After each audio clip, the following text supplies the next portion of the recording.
Hello, beautiful people. Welcome to Heart First. Hello. So, we've Go just ahead. been talking. So, this is the second time we're recording a podcast today because we started one. And what happened was I said something in the podcast which I really shouldn't feel bad about, but I ended up blurting something out and then knowing and feeling that it would be misunderstood and misinterpreted. And then a few minutes later, realizing, oh, I don't think I want to air this episode, even though it was like a small thing, but it could be misconstrued as something else. So the whole point was, why can we be so hard on ourselves, like with this desire to be perfect and how we express and what we say, because we're in this like era of like so much polarity and things are so heightened on the collective level. We're all feeling it, humanitarians, political, whatever. Like there's so much stuff going on that we're all dealing with, that I feel like through this podcast, I always want to speak heart first, which for me means off the cuff, from, connected, naturally, informal. However, I feel this responsibility to express in such a way that it is unifying, even if we don't agree. And so I guess that's a blend of things, but that's the vibe. Uh, so the theme, I guess, of last podcast that we just recorded / this podcast, we were talking about fear, which perfectly was like demonstrated real time, like what we were talking about. And I was saying how it's so interesting and so wild how much fear governs our everyday activities for the like on all the levels. So like, and I made a, like, for me in my personal life, I have a fear of being seen. I have a fear of like letting people see me as I am in all my forms and not giving any fucks. I have a fear of like being successful, which is wild to me because like I don't know, it's so fascinating. But then there's fear on bigger, like there's so much fear in our collective right now as like a society. There's so much fear of like what's going to happen because of all this bloodshed. There's so much fear of like I'm on this side of the camp and I'm on the other side of the camp, and there's no coming, like there's fear with not coming together. And how has fear affected anybody who's listening or watching, what is that word, anybody who's listening or watching? How has fear, I mean, are you even aware that fear is governing your life? Like I also, during, I mean, it's still technically winter, but when it's really icy here, I was driving one day and my car slips and slides all over the place.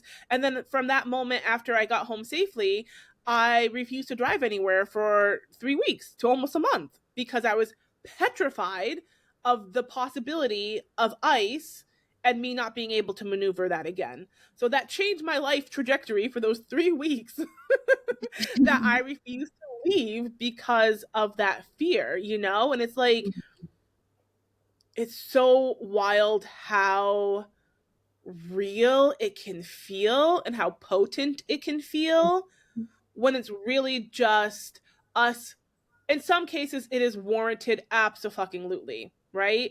But in a lot of cases, fear is us pushing up against our comfort zone, that comfy little box that we like to live our lives in without Yeah. being jostled, and everything is status quo, and we just get up and I do my things and I go to my work and I come home, and like, anything outside of that when we're pushing against that zone of comfort, that zone of growth, for me specifically in my personal life, that that is fear. So I don't Yeah. know.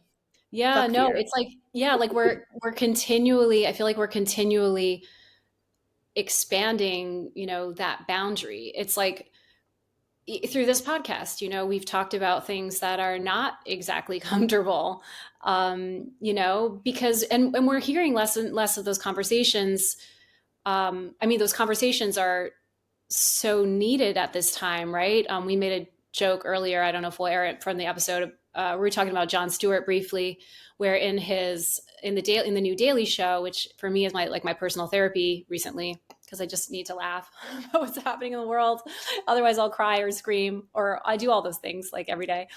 But where he had an Israeli and a Palestinian journalist on who have been friends for over a decade. There are many, many things they do not agree on, and there are multiple things they do agree on. And it's just so the polarity, the fear. It's like usually I feel like when people come together and they listen to one another, they have real conversations. If you come in with the intention of understanding more, not shutting the other person down, but actually being an active listener, even if you totally disagree, like, yeah. So what we had talked about in the previous episode basically had to do with Israel Palestine, and I had said something because we had both expressed, Ifoma and I have both expressed our, core belief in liberation for every single human being and equality for every single human being and no more occupation. And I had said something that was echoing that. But yeah, it's like we want to be mindful of the words that we use, and also, not everyone's going to give you the benefit of the doubt. Not everyone is going to want to understand what you're saying, because if they have a different frame of reference, a different core set of beliefs that they've been raised with, and they're maybe not willing to look at them or expand their viewpoint. Not trying to say I'm right about everything. I'm continually learning every single day. Nobody is perfect. You can easily find someone who's more well-read than you, who knows about everything that's happened for the last 100+ years. Meanwhile, I feel so passionate about the importance of creating the new. Like, everything that's happened thus far has gotten us to where we are, where the world is. Despite knowing we are moving to the space of universal love, and some days we feel it and some days we don't, as the world's detoxifying so many systems, obviously not just the Middle East, but everywhere, really. It's like the more we can come together and try to create something new with the energy of love, right? Expansion, listening, learning, this divine feminine energy that has been so repressed. And you and I, Ifoma and I, had been talking earlier. I would love for us to chat a little bit about this. We had intended to make the episode about this. It didn't really happen. But just about, the divine feminine energy, what that means, how that energy is rising in the collective, how important and shifting that is, and how you and I have spoken, and any women listening, and men, because really we are speaking as women, of course. However, it's the energy of the divine feminine. It's this energy of flow, creativity, not a need for controlling everything, but this energy rising in the ways that we have repressed ourselves because we've been afraid, haven't felt safe as women. And that specific, most women, you and I, we both of us have experienced, as every woman probably has experienced, situations where you haven't felt safe, or a lot of it safety, maybe physical safety, emotional, mental, all of it. And we need to feel safe in order to change the world. And so creating environments and fostering environments where people don't have to think the same, but we know we're coming with this core value of desiring to create a world. I say universal love because that resonates. I don't know if that resonates with everyone because it maybe sounds woo-woo, but whatever. It is, and I love it. This energy of peace and equality, There's my little rant. Yeah. No, I think that's so important because that's where we're going. I think it's obviously very important that we all feel safe, but I think it's also important to say that that is unlikely to happen. Truly, with everything that's happening in the world, it's very unlikely with all the shifting and people becoming more aware and people speaking out, I think it's important to feel the fear and do it anyways. And I'm saying that in context to, if you don't feel safe in a situation, um, I think it's okay to still do your best to move forward, because, like, I don't know, there has to be like use your voice. Use your voice, scream and shout, do whatever you can, because whatever that looks like, because it can be anything. I think the ideal is absolutely everybody has a right, a human basic right to feel safe every single day. Unfortunately, I just don't think that it's just not where we are now. It's not reality, unfortunately, you know? So in those moments of not feeling safe, whatever it could be, um, please feel empowered to do it scared anyways. Doing it scared meaning like moving forward, trying to create that safety space for you, speaking out. Um, yeah, being a Yeah. human is such a wild trip. It is.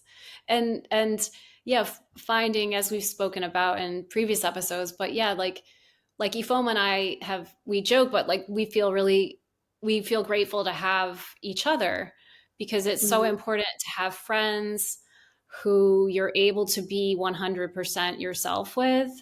Because even if Absolutely. one of us, yeah, like even if one of us says something, that we don't have to agree on everything for sure, but we know that it's like we're constantly, I feel like, anyway, I'm learning uh, a lot and feeling supported a lot. And friendships have always been important, but looking at what's happening in the world and outside our doorsteps or in your personal life, like there's so much tumult, there's so much like toxicity, and there's so much around us that the more we can foster relationships and self-care and these things that really support us, so we can move through the fear, as you said, and do it anyway, and just like right, like baby step, like maybe it's Baby steps. that little Instagram post, maybe it's like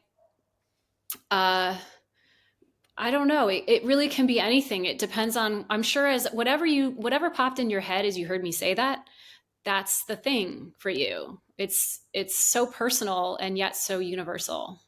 Yeah, absolutely.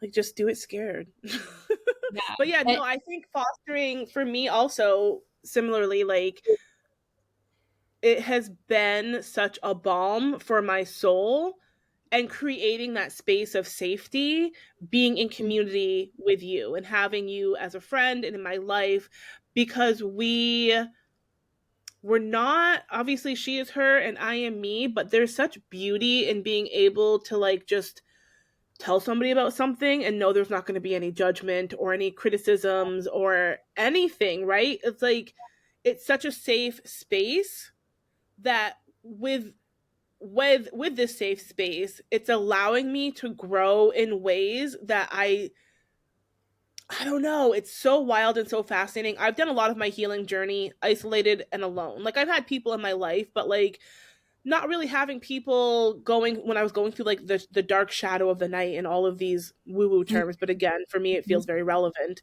Mm-hmm. And then to be on the other side of that and to be able to foster this community, it's like, oh my gosh, it almost makes everything I went through worth it, in the sense, I mean, in so many ways, because through great pain, the gift is the wisdom, right? So was it ideal to have to experience any of that trauma? Fuck no, but also fuck yes, because I would not be me. And I've said this multiple times. I don't feel like the caliber of our friendship would have been able to be sustained had I still been my unhealed or even healing. I mean, I'm always healing, but the deep, deep healing, it would not have been able to be sustained. So, safety for you, I don't know, out there listening, watching, it could be community that you find. For me, a lot of my safety when I felt isolated was through other YouTubers who I just really resonated with and identified with. And regardless if I knew them in real life or not, it just felt like a safe space, you know? So try to foster some sense of safety in whatever way that means to you as you're moving through this journey, because it is a human basic right.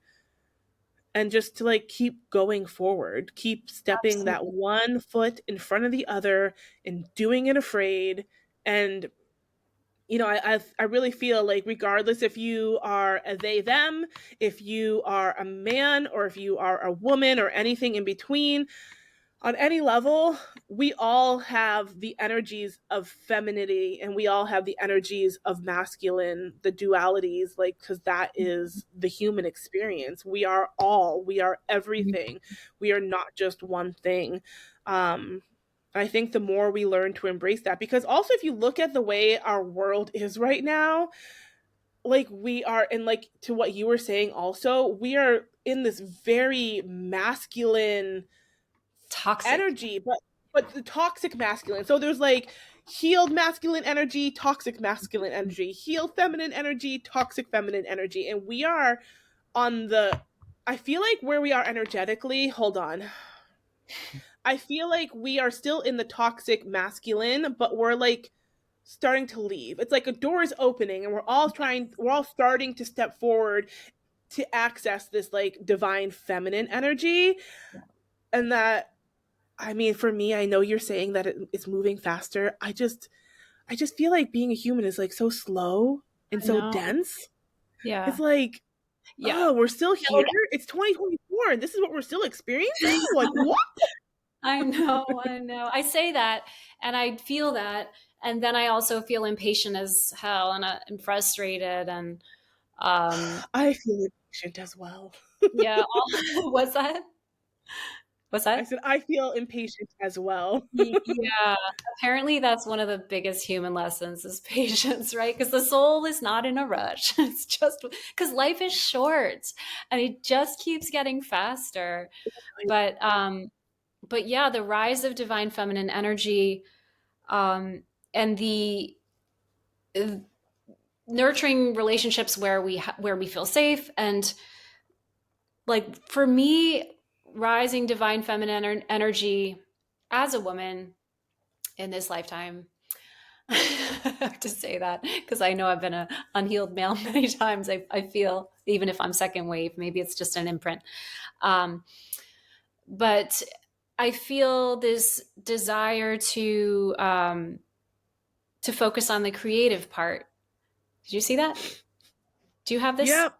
I I did not. I went Yeah. to, well, I did this, but I Oh, was scratching my arm oh. and then it did it. Okay, okay. Let me stay on this because maybe that was a sign. Um, it's creating, it's creativity, embracing that flow of energy. What like the divine feminine is all about creativity. It's not about structure, rules. It's not about the to-do list and checking things off. And I'm a Virgo and I do love that shit in a healthy way. Not so much earlier, but now, thankfully. Um, it's about doing things that feel aligned for you and embracing that flow rather than trying to be rigid. I keep hearing the word rigid.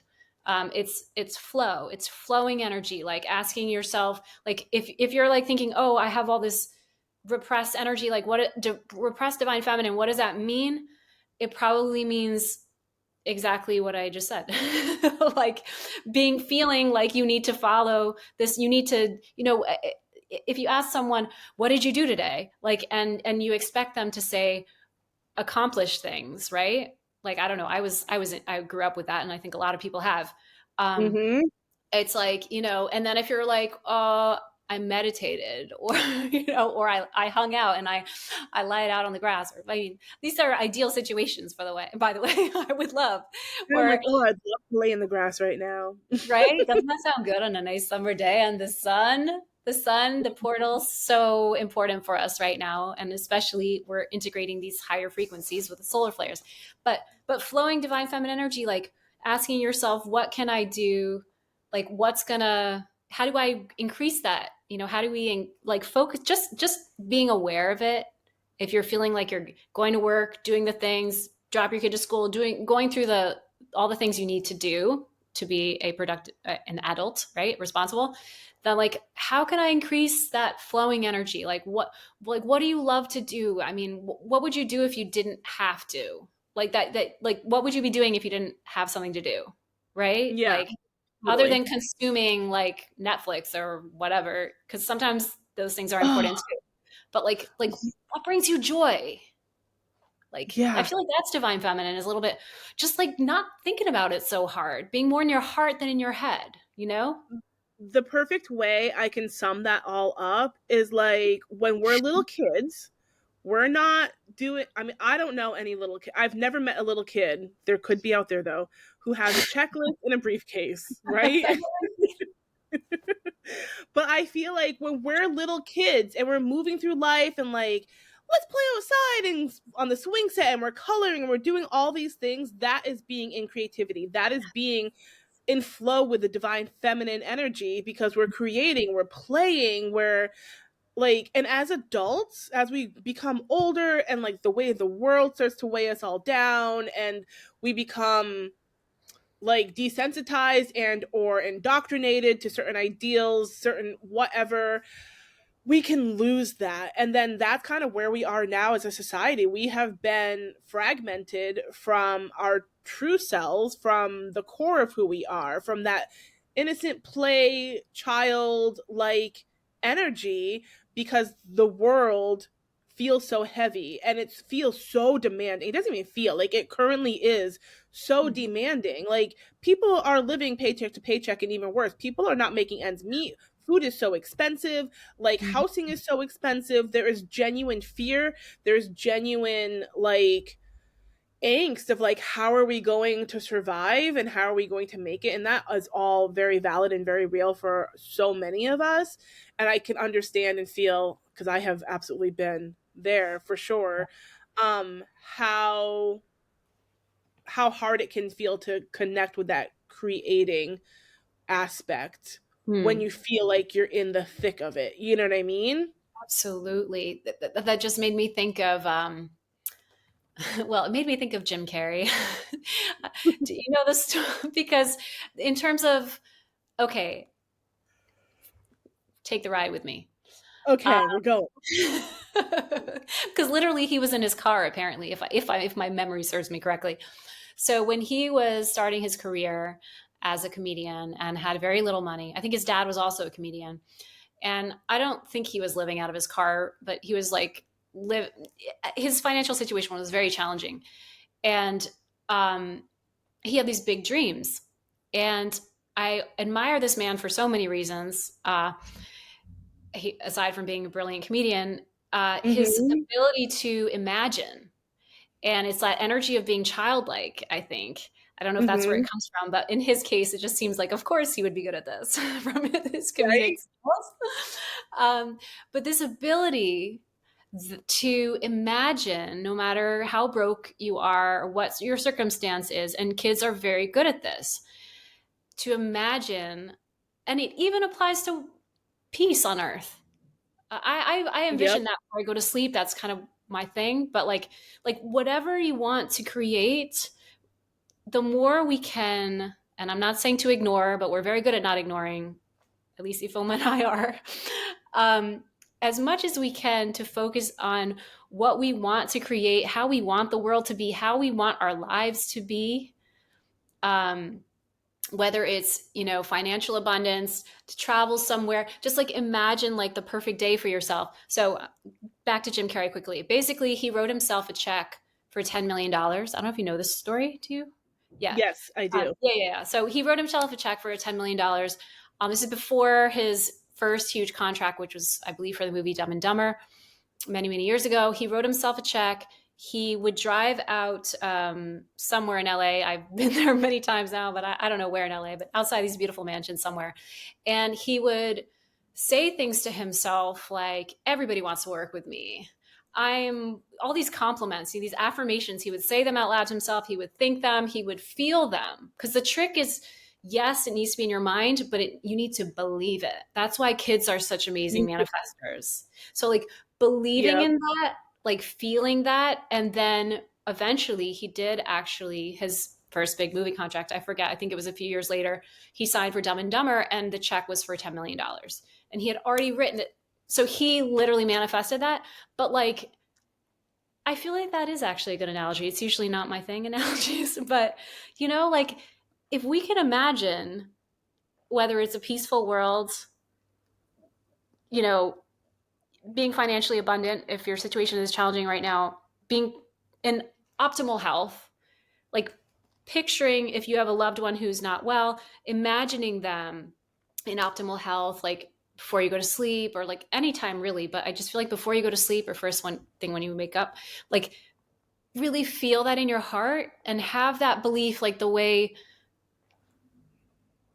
a child believes when we're Yeah. able to tap into that energy, which is just really tapping into source and love.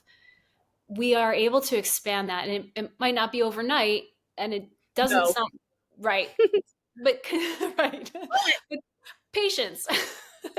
Again. But no, it's like the perfect, it is like what you're describing is like a blueprint, because I'm seeing this in my personal life Mm, like actively happen in front of me as I have healed myself with food, wild foods, wild herbs, and visualization, like mm, seeing myself healed, seeing myself whole, wholly healed, like all the stuff. And it's happened. It's happening. Like, and I keep envisioning myself like, because I've had this like, it was not last week, it was the week before. I had this huge mental block with even trying to work out. And mhm, like, of course, I reached out to like my support system. I was talking to Jess, I was talking to my friend Donna, like I was saying, and like just reaching out and like being able to talk about it, I could then identify the root cause. Part of me didn't feel worthy enough, like I even deserved that, at like what I'm wanting, which is concept like I didn't embody it. Like intellectually, I obviously know I'm worthy, as all humans are worthy. We are all beautiful. We are all here on purpose, and we are all enough in our however we show up. But like there was a part of me that didn't embody that worthiness. But now I'm like visualizing myself working out and like the best version of me, who I am creating, my like who I am, but who I'm creating, the mhm, who I want to be. Like she works out, she takes care of her physical body, she is embodiment of like all these things, and I'm like actively doing it. So like I'm visualizing it, that's my blueprint. But when you keep in the energy of what you want and what you're visualizing and what you want to attract to you in your actual current life, you start to align with these actions and then you do it. mhm. It's fucking, Absolutely. fucking wild, but awesome. No, So I love that. It's a beautiful analogy, powerful, and I love it. Yeah, I mean, yeah, exactly. The action part is obviously key as well. Um, but yeah, that I love that for you, and I'm so happy. But anyone who's listening, regardless of yours, whatever it is for you, or multiple things, they're um, yeah. It's funny. Myself, I don't. I think what I'm going for, well, we're all moving through stuff. I think, yeah, self love, worthiness, believing that, and knowing that you your birthright is whatever you're seeking, optimal health, uh, abundance in all ways, like whatever. If you have a dream, something you're desiring, and again, it could, whatever it is, it's here, and it's kind of up to you to empower yourself, to take the steps to empower yourself toward that unfolding in 3D. I also feel like as you're talking, because I know I've experienced it, there's so much fear Hmm. with letting ourselves believing that we can have what we want. There's so much fear, like collectively, like as a society, so much fear in, how do I put this? being like taking accountability and responsibility for ourselves and our actions. Mm-hmm.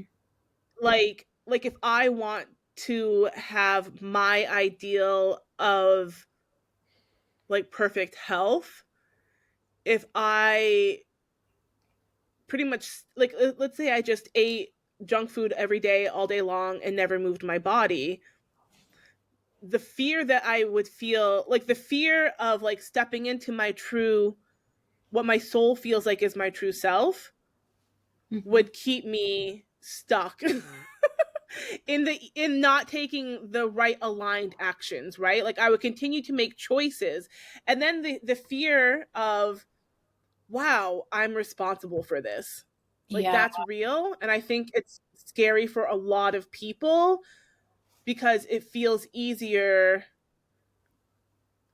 to point fingers outside of ourselves 100%. than it is for us. And this is not with everything, obviously, but a lot of things. And like I can speak to my own personal experience. Absolutely have I been fearful at times, not wanting to take accountability and full responsibility that my actions created a result that I might not have wanted, Sure. Mm-hmm. you know? Yeah. But I And think that also circles, go ahead. sorry. No, no, go ahead. Go ahead. I Go was going ahead. to say, I think that also circles around to what self love really is, because so many people are so afraid of fully embodying themselves and fully loving themselves. And self love, I think I said this already, like in the last podcast, but it's so true for me. It's like self love at one point in my life was like, I'm going to yoga, I'm drinking my green juice, like, look at me, I'm meditating and I'm praying, and I really love myself. But really, what self love is, and what I have since discovered on my own journey, is that me sitting in my metaphorical shit, all of my bumps, all of my bruises, all of the ways that I have not been even a good person throughout different aspects of my life. Like we all make mistakes, right? Sitting in that, fully starting to accept it, and also sitting in the reality of, wow, a lot of my personal choices, for better or for worse, and even not knowing, led me to where I am right now, and taking full accountability and full responsibility for that.